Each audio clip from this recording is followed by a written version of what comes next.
in yet? I can't see her. She is not. Okay. So we're waiting for Leslie. Good evening to everybody. It is a gorgeous day. And Linda's got the right idea. She's outside. I'm at the studio. Oh, man. I want to come over. We got a quorum.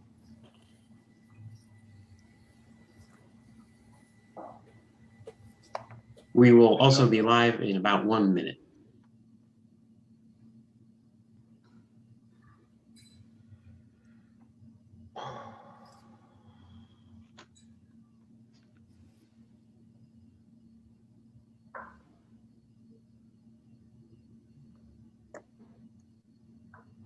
And Leslie is connecting now. Hey, Leslie. Hi, sorry I was late. I was like, yeah, I couldn't find the Zoom link for a minute, Ah, but I found it. that happens to me periodically as well. No worries. So Frank, you've got everybody here. If you're ready to take the reins. All right. Then I'll call to order the monthly meeting of HWMA for April. Roll call, please. Tyler's on mute. Yeah, sorry about that. I hit a button. I didn't mean to either. Castellano. Here. Herrera. Here. Bone. Present. Hogan. Here. There she is. Smith. Hi. Wilson. Here. All right.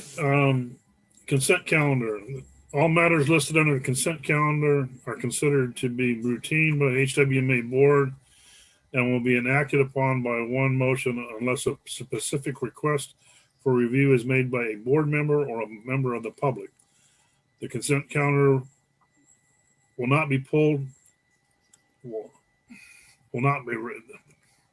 I just read that. Consent calendar will not be read. There will be no response discussion of these items unless pulled for discussion. Does any of the board members wish to pull an item from the consent calendar? D, please. D. D as in dog. It could be dog. Who has that one? Who had D? Rex asked for D. We've got it. I asked it to be pulled. Okay, you didn't want C, you wanted D then. Okay. Any others from the board? How about from the public? I see no raised hands. Okay. I'll entertain a motion that we accept all the items except D, A, B, C, and E.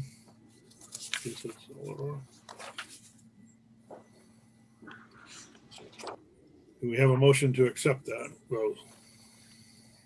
So moved. We have a I'll second? second. We have a motion with a second. Roll call vote, please. Castellano. Hi. Herrera. Aye. Bone. Yes. Hogan. Yes. Smith. Aye. Wilson. Yes. Motion passes unanimously. Items pulled from the, I believe that, I don't see that on our, Yeah, so it's item, I don't see it. Did I miss that? no, item D for discussion, which is the, It is discussion. We pull them. We have a separate item on the agenda for pulling. oh, okay, yeah, That's fine. all right. Rex, would you? Page 16. like, I was go ahead and B. just wondering, are we do we put this out to bid at all for local? You know, the agreement that was entered into with Golder and Associates was done early on in the development of HWMA, and it's been operated under a series of addendums for a number of years, well, pretty much the entire time. The change that you're seeing here, just so you know, is that you'll recall that when I came onto the authority, there were just a number of consultants that were working on this project, and we've been trying to consolidate, but we didn't want to do it too early, what with the closure of the landfill, and ensure that there was a change in sampling protocols that might throw an errant number. But after 5 years, we're looking at reducing SCS because they performed some monitoring activities as well as Pacific Watershed and Associates.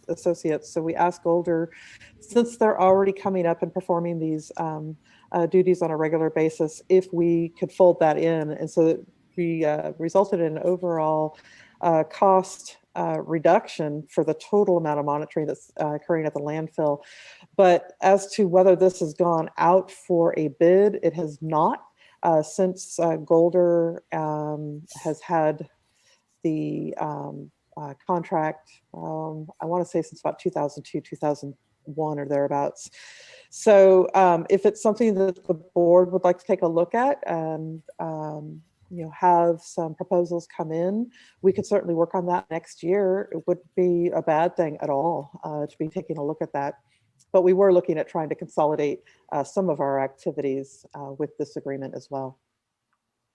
Fully understand, but at 80, 90,000 a year, I just thought, and we charge per diem and things like that, it would be, it's local. We have some pretty good firms here, and they're nationally, they're national firms. I mean, it's just best way to keep somebody honest is bid it every once in a while. Completely agree. Would you like, as part of the motion, if we could approve the addendum, because it would take quite some time in order to get somebody in, because this is all supposed to kick in July. Would you like for the next year to have an RFP go out to take a look at the services that other engineering firms could perform and at what cost? So you're saying give them a full year? Yeah. Can we cut that down to 6 months and put it out to bid? I'm sure they're not going to say no. I'm sure they wouldn't say no either. I think that you're going to have a number of transitional items that would be good to have a year for your new person to get their feet on the ground and have a solid sense of what they're going to be evaluating. That's fine. Hopefully in 6 months their feet are buried firmly on the ground. So, and she's done this before, so I mean, she's been involved with this. I'm just saying, if we're fine with it, I'm just saying that we haven't bid this since 2002, and I know we consolidated because we did have some locals. They came with the closure, but I'm just asking if everybody's happy, just giving 90,000. I mean, it's fine. I like our local people to get a shot at it. 15 months from now is fine. I'm just looking for other board members to weigh in as well. I wasn't aware that's how it had gone about, so I appreciate bringing this to our attention. Mhm. And I don't have a problem with having local people get their an opportunity to bid on this as much as possible. But whether it's 6 months or a year from now, I don't know all the details to make that whatever is appropriate. I believe that it'll take some time in order to develop an RFP around that. So that's the only reason I would encourage. Doesn't mean it couldn't be done a little bit earlier, but it would be good to have this part of the agreement going forward, and in the course of the year be able to develop the RFP, get it before the board for review and approval, then go ahead and circulate with adequate time to do the analysis and a recommendation, and then a start date from there. You really want to make sure that you've got a firm that's going to be able to do it for a long-term sort of basis. Not having it go out like every 3 to 4 years, because when you're looking at this data, it's over a long sustained period of time. And so you want to make sure that you've minimized as many of the variables as possible when you're talking about doing environmental monitoring and constituents in particular. So, having some some time to make sure that you've got that. So there would be some discussions that need to be held by the board, as we would be developing an RFP on it. I think it would be a great thing to do. I just think it's going to take some time to put together. I would agree with Jill here, on the basis of everything takes longer than you thought it would. And secondly, the fact that we have a new executive director who ideally would be slipped straight into the job within 6 months, but may be faced with all kinds of situations that we had not, or anybody had planned for. So a year seems to me to be a sensible length of time. Jill, I'm sorry, let's just clarification. Would our environmental person be overseeing this now? Or do you Yes. oversee it? I've been overseeing it for the number of times. So he's still coming up to speed on some of this, and he's coming up really well. But developing an RFP is going to be a little bit of a new animal for him as well. Won't the RFP just be a replication of what we've got in front of us in a roundabout way? There's actually some more things that need to get put into it. All right, that's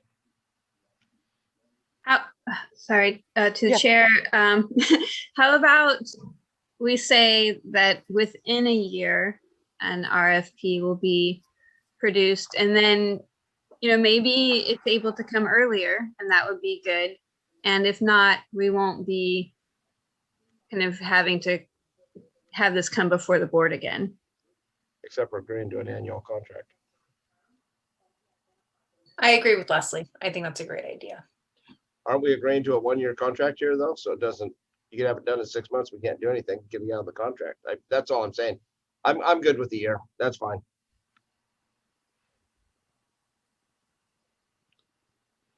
Jill, how do we make sure that in adequate amount of time, in 6 months from now or something, the RFP process begins? Is that something that we need to formulate into the motion for the record, or something that you'll put into onboarding documents? Or, Yeah. Okay.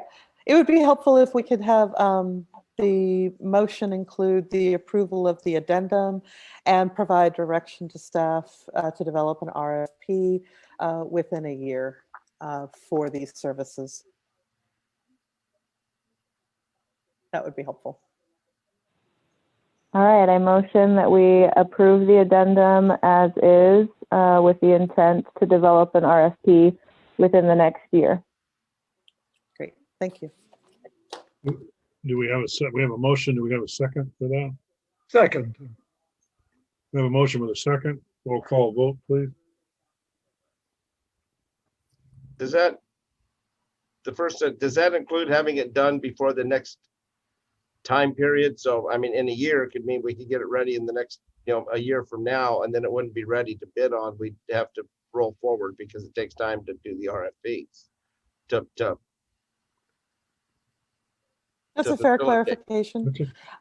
That's a fair clarification, Rex. And I would say maybe a slight amendment, Elaine, if you're agreeable, that the RFP and to secure a contractor within a year, or the consultant within a year. Okay. I'd like to amend my motion to approve the addendum as is, with the intent to develop an RFP so that upon expiration of this contract, a new contractor is, I don't know. Secured. Yeah, is secured. Thank you.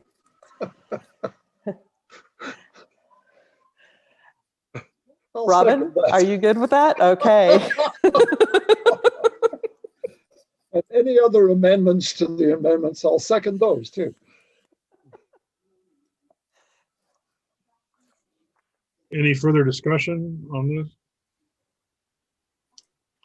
Could I interject Hearing- for a second? Yes, sir. So just to put some context to this, just for you, Rex, this isn't like just handing over a small little document to somebody. These contracts they're really big items. There's quarterly stuff. There's semi-annual, annual. Fully And regardless if they're local, national, or global, you really need to find somebody that has a really good sense of landfill stuff in California.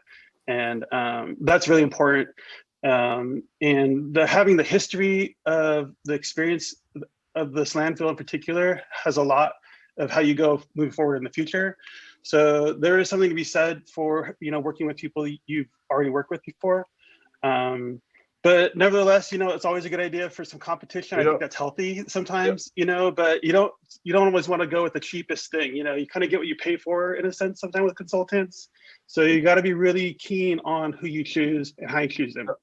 Tony, it's not a bid, it's an RFP.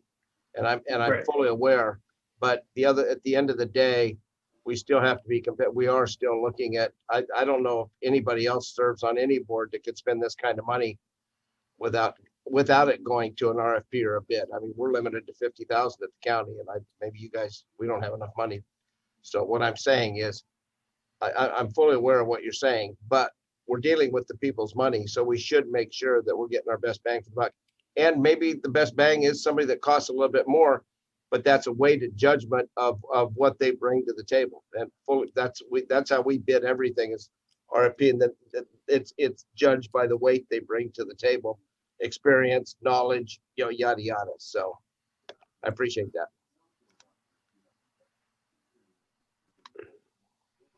Any further discussion?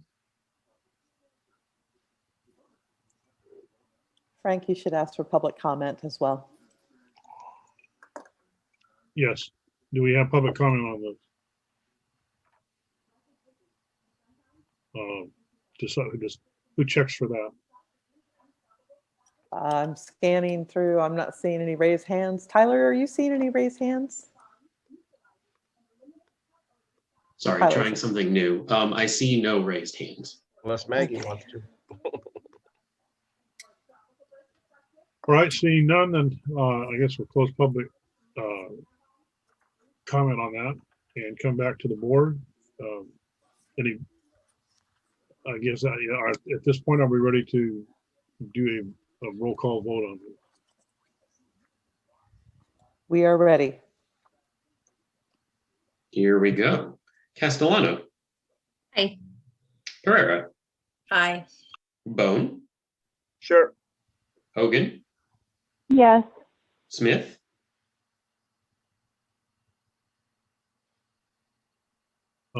Director Smith. Muted. He's Director muted. Smith. You're muted, Director. There he is. Aye. Ah, there we are. And Wilson. Yes. Motion carries unanimously. And that is all of the public comment. Now we have oral or written communication. This is the time it's provided for people to address the board or to submit written communications concerning matters not on the agenda. Board members may respond to statements, but any request that requires board action will be referred to staff for review. Reasonable time limits may be imposed on both the total amount of time allocated for this item and on the time permitted for each individual speaker. Such time allotted or portion therefore shall not be transferred to another speaker. Do we have any public comment? And Chairman Wilson, as of 4 o'clock today, we had not received any written comment. Tyler, can you just double check that you hadn't received anything between 4, or excuse me, I think I asked for it about 4:50, since 5 o'clock forward? I am currently reviewing and I do not see anything. Okay. Do you see if there's any hands that have been raised? Likewise, I see no raised hands currently. Okay. Okay, having not received any or no hands raised, I'm going to close public comment. Standing items, review update on Cal Recycle CRV beverage and container program. Director Duffy. Okay. Yeah, so first off, there was a number of position letters that was approved by the board this evening on the consent calendar pertaining to a number of pieces of legislation that have been introduced in the last month. In the course of activities since last month, I've had several meetings with representatives from the California League of Cities and Senator McGuire's office, as well as Assemblymember Woods's office in order to discuss some of the draft legislation and the resulting impacts. And a lot of that information ended up being folded into those position letters. Today, John Kennedy of RCRC called regarding some additional considerations that AB 1311, which is Assemblymember Woods's bill. Right now, Assemblymember Woods's legislation is more specific to the ability of incorporating appointments into an allowable use. And they are also talking with Assemblymember Woods' office to increase the allowable daily load limits, as well as some of the problematic language which is contained within 1454. So it sounds like California League of Cities, CSAC, as well as RCRC are all working very closely trying to address some of the issues in here. I also, in that conversation, encouraged him to reach out to Hambro because they've got a need, and it's good for board members to know this. They have a need for an emergency waiver to transport CRV materials up into Highway 199, up into Oregon, and then down I-5 when last chance grade is closed. The issue is that they are currently prohibited from transporting CRV material out of state. And if they do, they are then ineligible to receive any of the CRV refund. So it's all because there's a real concern around material from out of state coming into California and fraud occurring. So he's going to be relaying that information to Assemblymember Woods' office as well. And hopefully we'll get an opportunity to assist Del Norte County with that. So we'll continue tracking the legislative efforts. One of the things that both John and spoke with Jeff Dunleavy, our little squeaky voices are definitely getting attention, and it's one of the reasons that the bills that have been introduced are beginning to address some of our issues. And so it was nice to hear that the input that we've been giving for a number of months is actually getting some traction.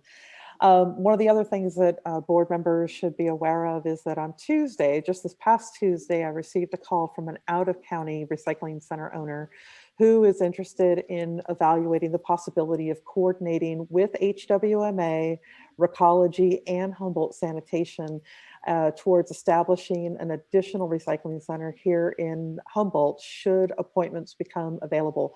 So they are looking at some potential suitable locations. So that's promising, and we'll continue working with them. And that concludes my CRV report for this month.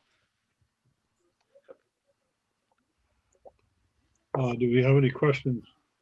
Through the chair, Yes, sir. have we done a cost analysis? How much it would cost us just to open back up? I got 4 phone calls today on CRV.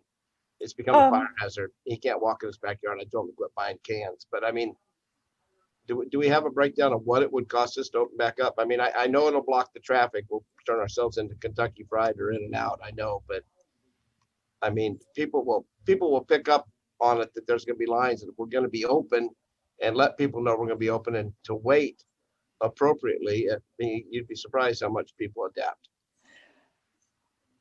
We have not done an analysis to determine what it would be without having an appointment-based system, in large part because the city made it really clear that what transpired in September would result in their telling us to shut it down. You know, Okay. so they were more tactful than I just laid out, but that was the underlying issue. So we know that the lines will be long, and we know that there's going to be a lot of frustration. We know that we would need to be securing contractors who can perform safety control and a number of other things, but we have not gone any further because we put our energy first into developing the pilot project proposal. And then we've also been dealing with trying to get some legislative assistance. Now, recognizing, of course, that the other recycling centers remain closed, that would make us the only game in the county. And we really need to have it so that we can get all the recycling centers open so that we can distribute the number of people who are wanting to come in and redeem their CRV. So Oh, our yeah. facility is just really, really, pretty small. And so we've been trying to figure out how to be working in concert with each other so that we can make this, open and available for folks that, it'll flow, if you will, and we can manage everything. So we haven't done a cost analysis. Okay. No, not for that particular scenario. No, Can we? we could. I guess maybe I'm the only one that gets the phone calls, but I get the people that want to know why Mendocino, why Del Norte is open, and why we can't, and Weaverville, and anyway, we just hear these things, and I see these people heading to Crescent City, but I don't know.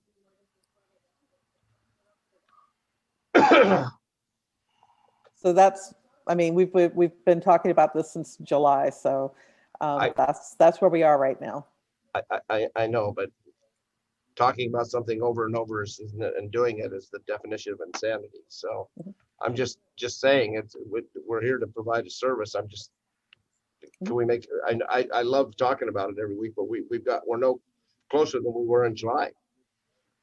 We opened up for 3 days, excuse me. We did open. Yeah. So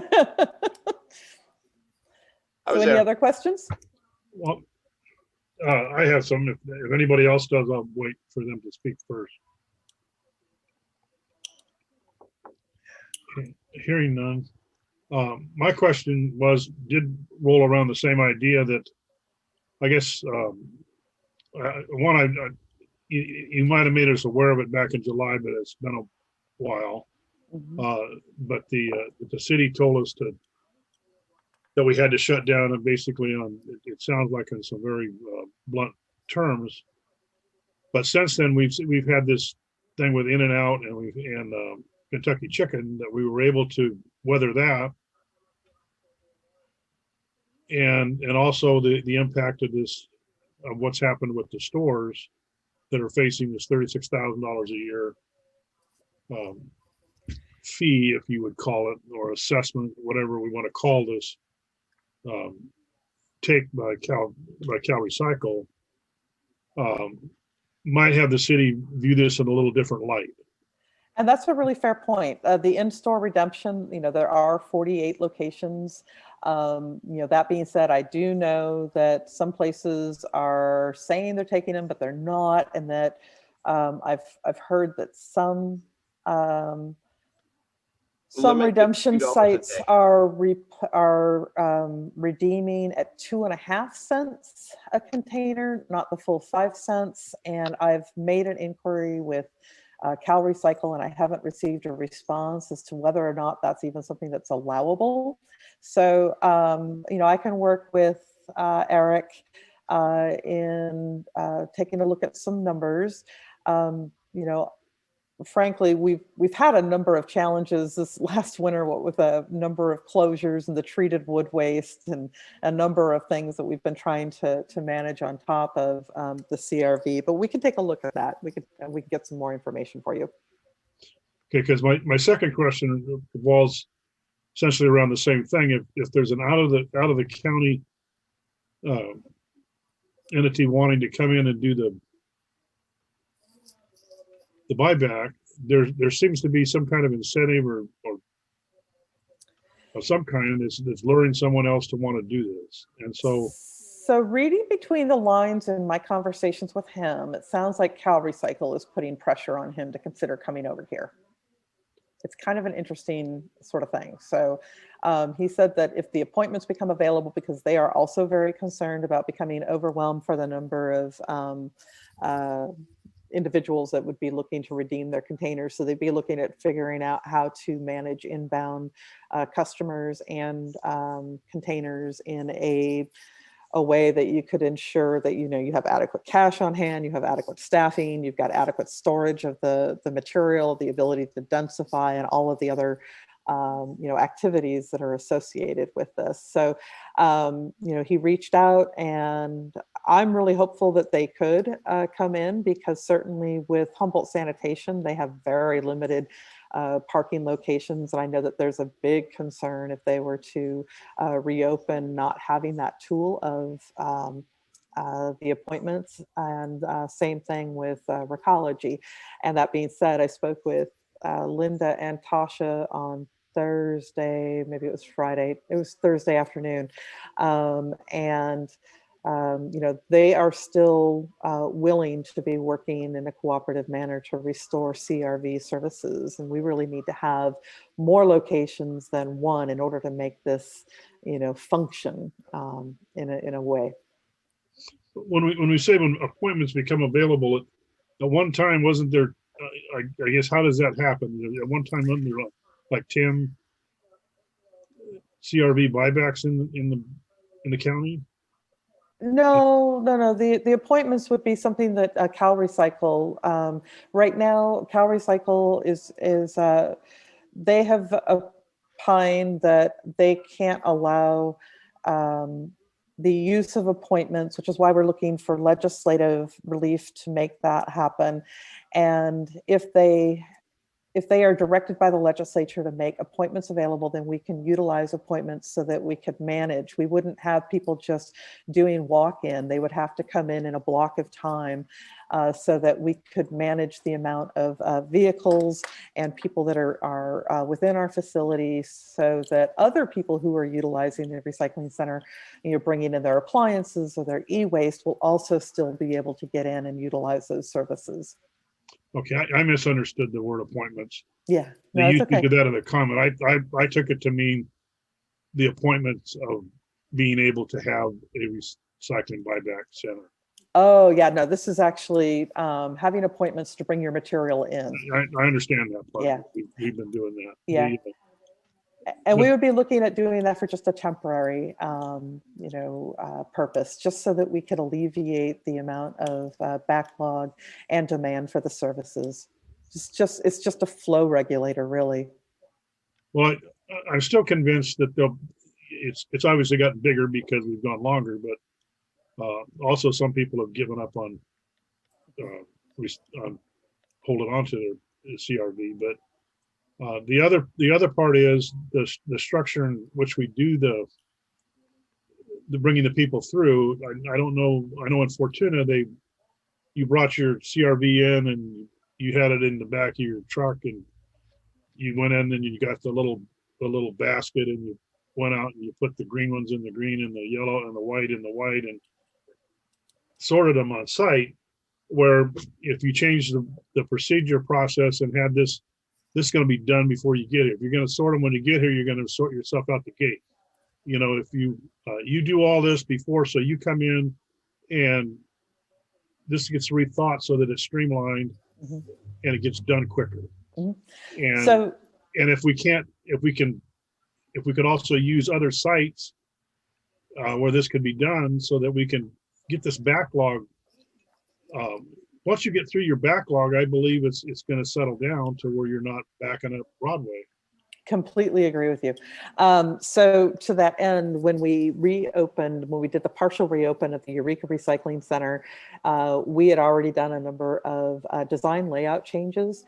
And when we opened up for CRV, and we had, you know, posted, and we had advertisement, we had some radio, that when you're coming to the facility, material needs to be pre-sorted. You know, no more sorting out in the parking lot at the site, because we needed to be able to keep people moving forward in an efficient way, and one that ensured that people were continuing to have social distancing, they were wearing their face coverings, and their material was already pre-sorted so they could get in and get out. it was taking people 2 to 3 hours before they would hit the gate of our facility, and it would take another hour from the point that they hit the gate coming in to when they were able to park and get their material out. And once they got in to the facility, things were pretty good, and the flow went really well. Most people had their materials separated and were able to get them into containers, and it actually was better than I think that it had been in terms of the old way of handling things.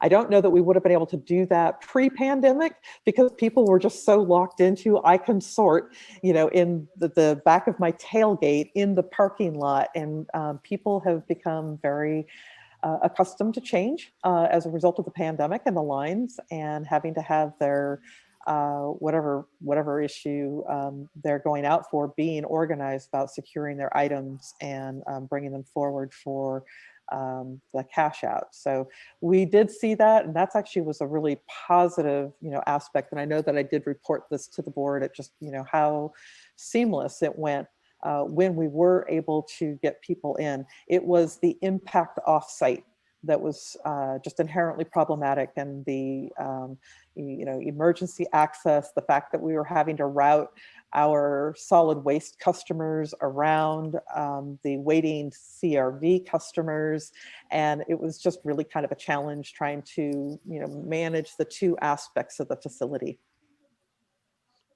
Well, and there's just a lot has changed. I guess that also this could become a priority of a new director to step up and solve the mystery that can't be solved, and that would be a big point for their hat. Mm-hmm. I believe with change and the way that the world's changed, that this needs a better shot, and also that the incentive needs to go to the city of Eureka that to have this fee assessed on all these different stores. I also question the stores, if who's ever accepting it is accepting it enough to try to keep the people off their back. They're not really accepting it rather than, I take a little bit and I can fill out a form and say I accepted it, and you gotta prove me different. And so,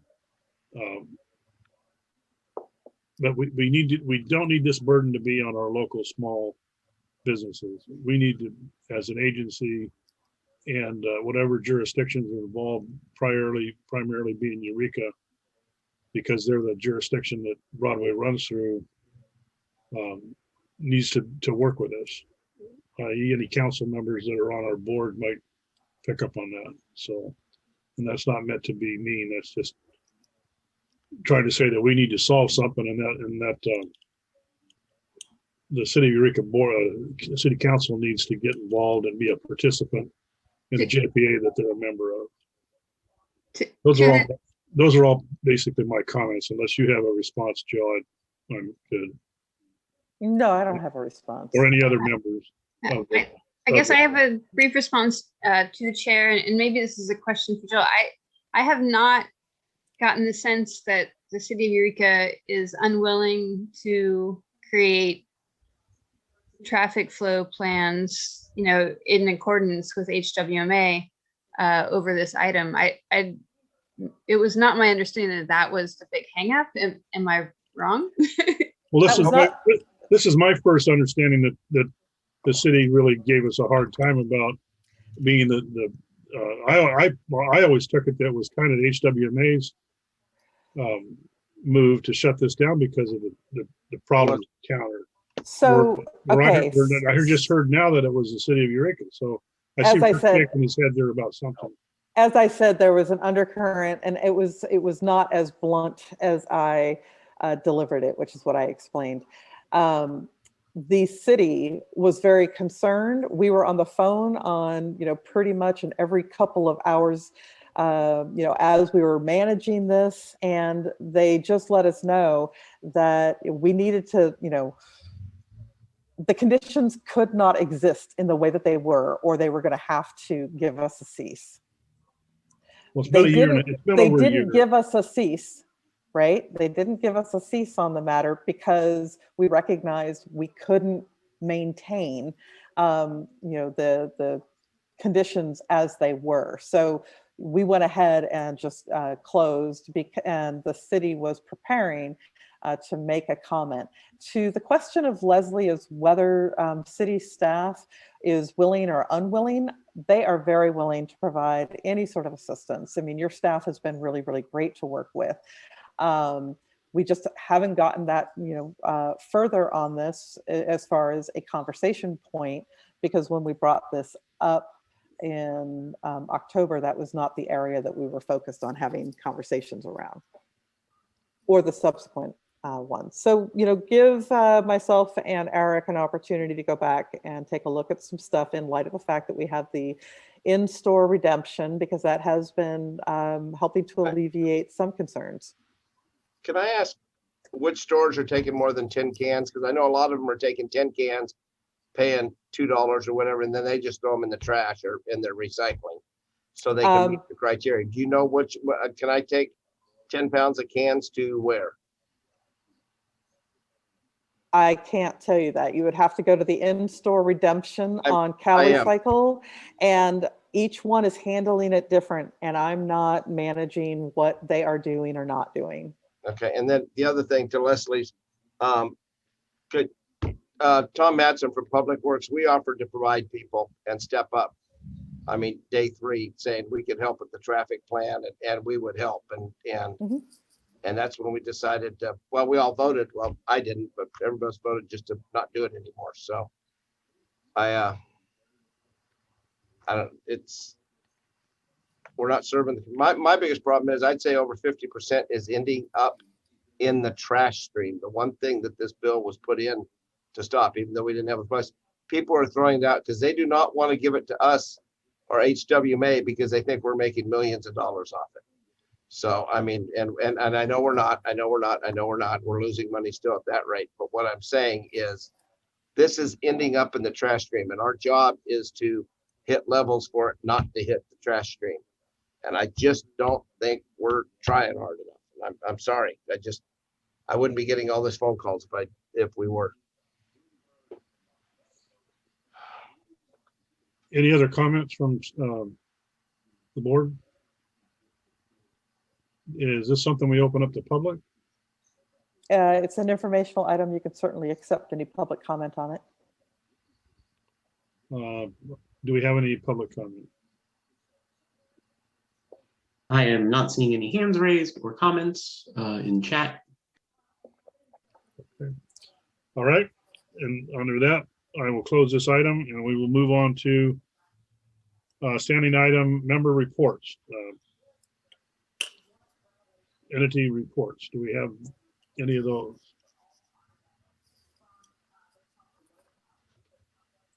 See Leslie's hand up. So exciting. I attended the local task force meeting where SB 1383 was discussed. I just also wanted to let the board know and staff know that I'm organizing and co-organizing a couple of cleanups that are coming up in Eureka. One, I'm working with the Old Town Community Alliance to do a cleanup in Old Town on April 24th, kind of a Earth Day themed cleanup. And then working with the city and city staff to do a kind of a pilot project for a cleanup that includes a lot of kind of community benefit sorts of topics that we're hoping to kind of build in terms of like some community pilot programs that will be on the Wabash neighborhood near where I live on May 1st.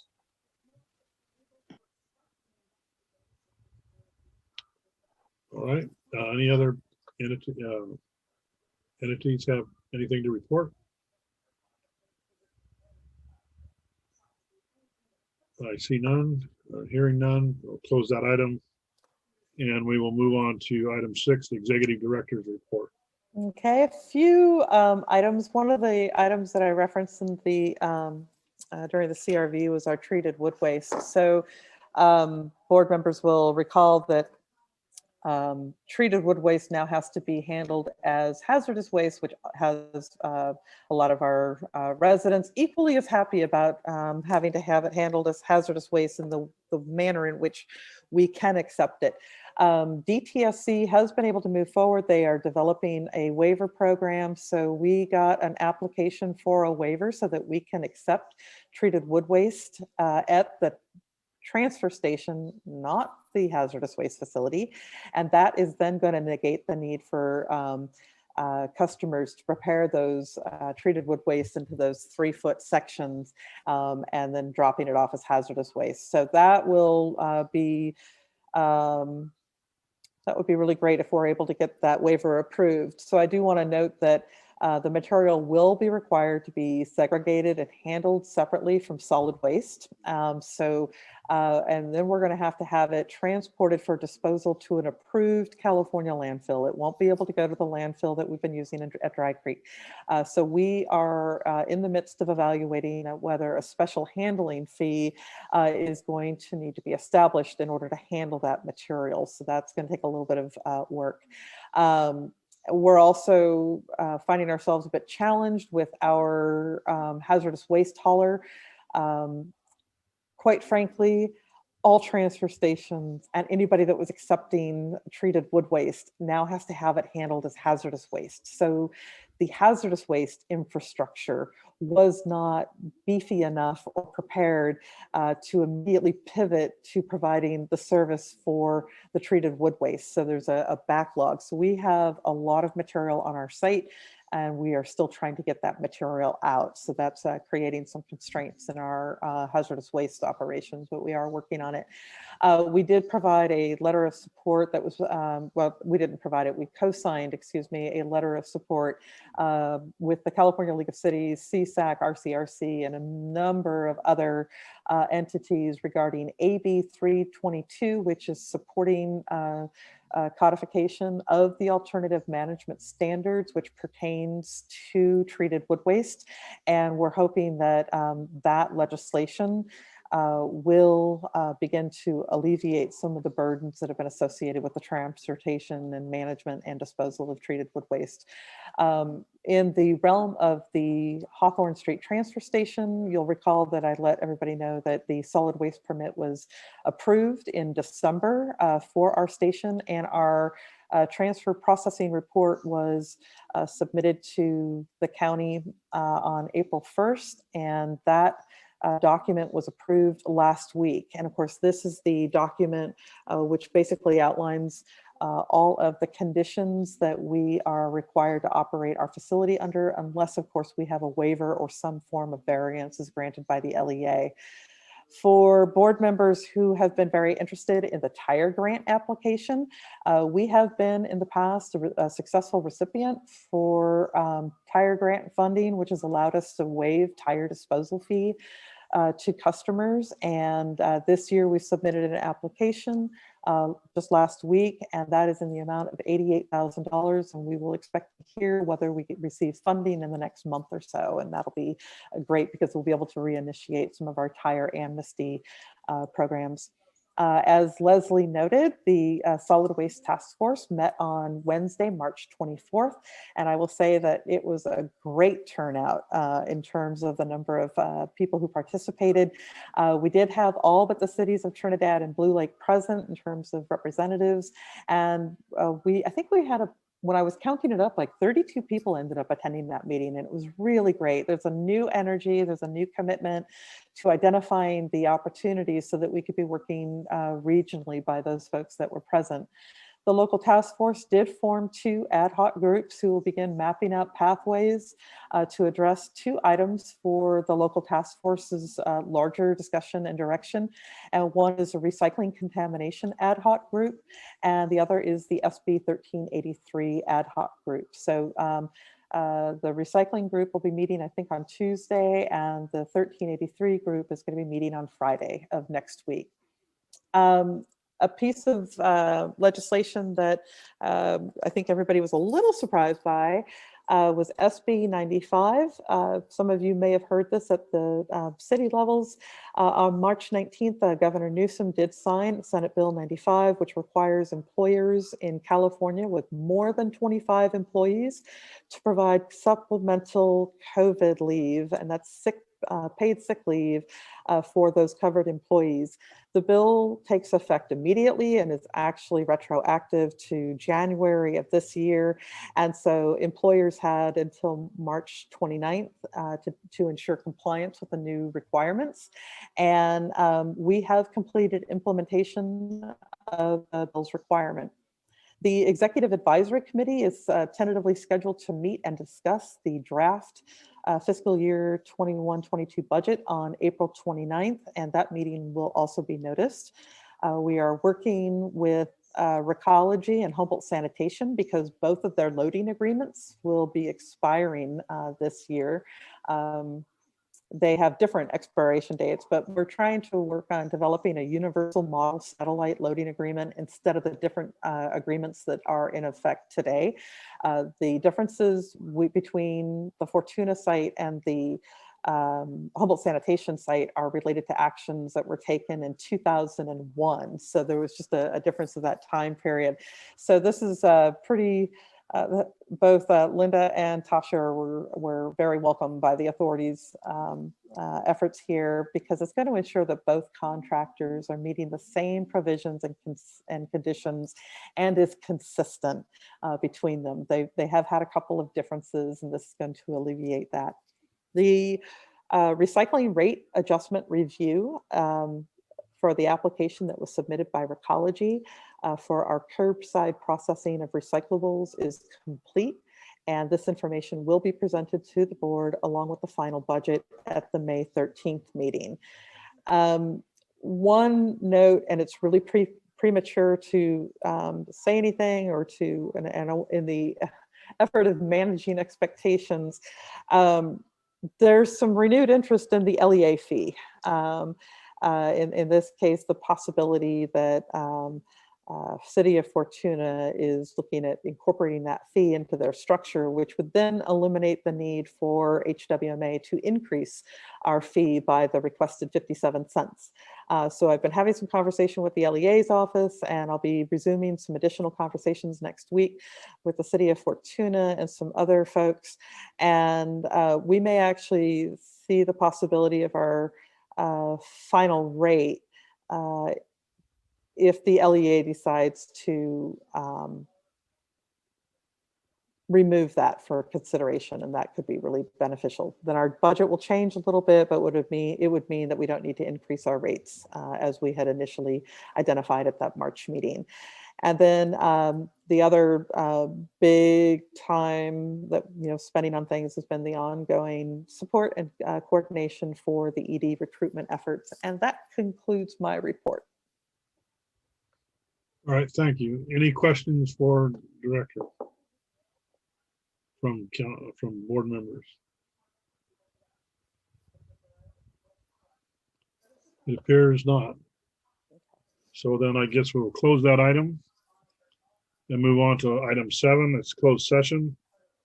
Is this something that we have to log off and log back on, or do we just kick everybody out of the room? And Tyler will go ahead and kick everybody out of the room who's not on the board, and then he will turn over the controls to me. And I'm hoping that he's going to turn off his mute so I can hear him responding. Yeah, sorry. Excuse me, Chair. You should ask for public comment before we go into closed session. I'm sorry. Is there any public comment on the closed session item? You may have scared everyone away. I see no hands raised. I'm sorry. I will take this more seriously.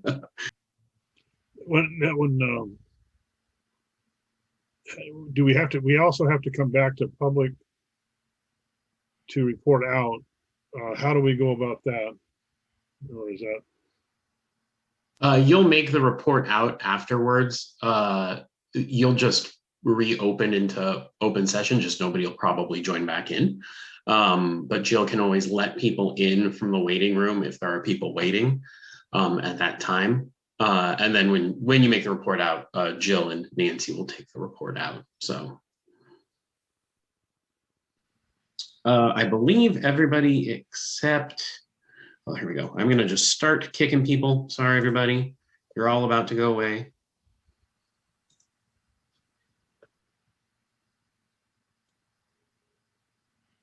Let me see here. More. Sorry, everybody. Was that?